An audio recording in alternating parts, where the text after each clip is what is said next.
Right. Today we're having a look at a little Royal Enfield Meteor 350 Supernova. I bought this in May to spoil myself for my birthday, because nobody bloody else was. 350 single cylinder 4-stroke, 5-speed gearbox. Disc in the front, disc in the back, ABS all round. And they say they make about 20 odd brake horsepower, but I think boys have had some of them on the dyno when they're making about 16, but so they're not certainly going to set the world on fire. And it's ideal for knocking about wee back roads and whatnot and commuting about the place. It comes up wee screen which is manually adjustable for a bit of height. You tweak those doodads there. You can move it up and down slightly. You have about 1.5 or 2 inch travel on it. Said the actors to the bishop. You have this heel and toe gear change, which takes me back to my Honda 90 days. I was actually going to do away with that and put a normal toe change on it, but I've now got into the way of it, so I'm just going to bloody leave it.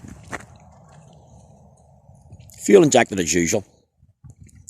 I certainly like the blue, black and chrome finish on it. It comes with this wee tan seat. And you have this wee dashboard here. Although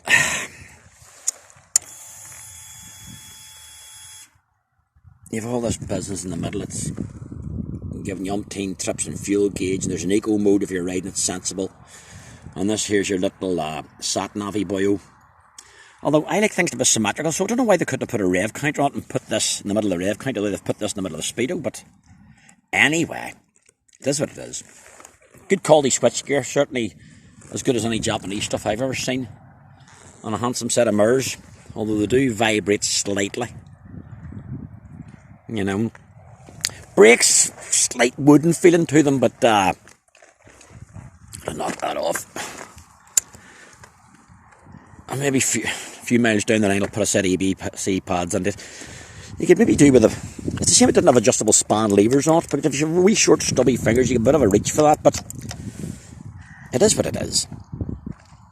I put that little Red Rooster exhaust on it, which does away with the catalytic converter, and you get a link pipe in behind this. And that straight to the exhaust on it. I pulled the DB killer out of it. And I did a wee airbox to the modification.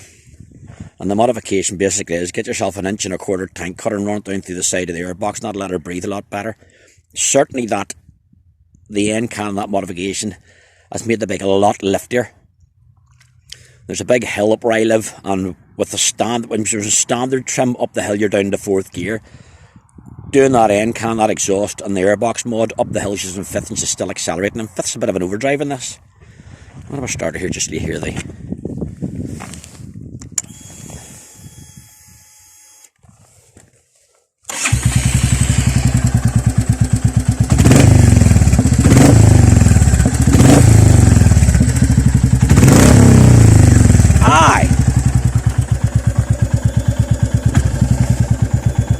Nice wee note. Once you put the pipe on, you hear the wee engine going. You'll be dancing on the gearbox to hit the note of the wee engine, you know.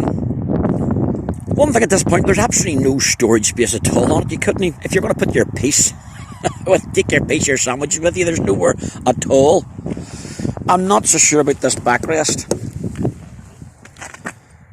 Although I've seen them without the backrest, it just comes with like these 2 spars here without all this.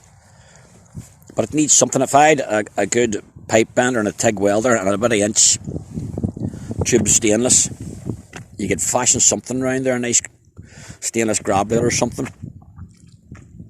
You have this nice sort of halo effect on the headlight and on the tail light. Let's see here. Proper look at it. Aye! Just had hazard warning lights and whatnot on it. Nice wee feature. When you get low on petrol, there's a wee fuel light comes, or a fuel indicator comes on, and then it automatically goes on to what's called a fuel trip. So as soon as you get low on petrol, it starts counting the miles from when the fuel light come on, which is I think you get about 30 miles out of it.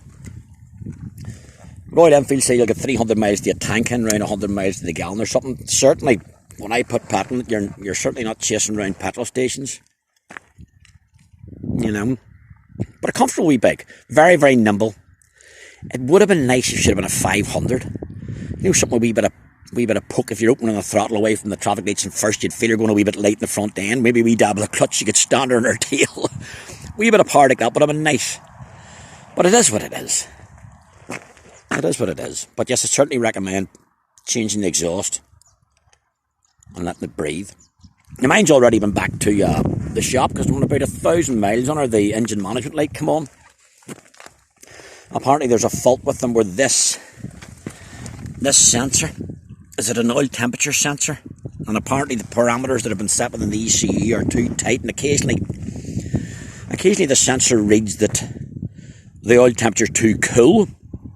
And then the engine management light comes up, and you can, by means of turning the bike on and off, the engine management light has a long flash and then two short flashes, and that tells you, there's a list of codes for it that tells you what the problem is. But anyway, I went back to the shop and they plugged the computer into it and pushed various buttons, and they're telling me there's going to be a recall at some stage to try and fix that. But aye, a good metal rear guard, and the front guard's plastic, wee bit flimsy, but and the bloody size of them forks are bigger than my CB900 I have in the house. Now, there's a thing I noticed, me being super anal, as soon as I got the bike brand new, it was delivered down. Of course, there's big handprints all over it from God knows where it's been doing in the showroom. I give it a wash and polish. See these faces here? They're diamond cut faces, apparently. Watch when you're washing and round there, because I nearly lost a bloody finger. The edges on them were horrifically sharp. So I went round them all with a round file and deburred them all. But I took a bloody big lump out of my hand when I was washing initially, so just watch yourself.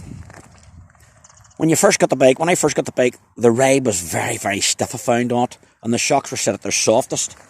The preload, I thought, God almighty, this isn't as comfortable as what you'd like to be.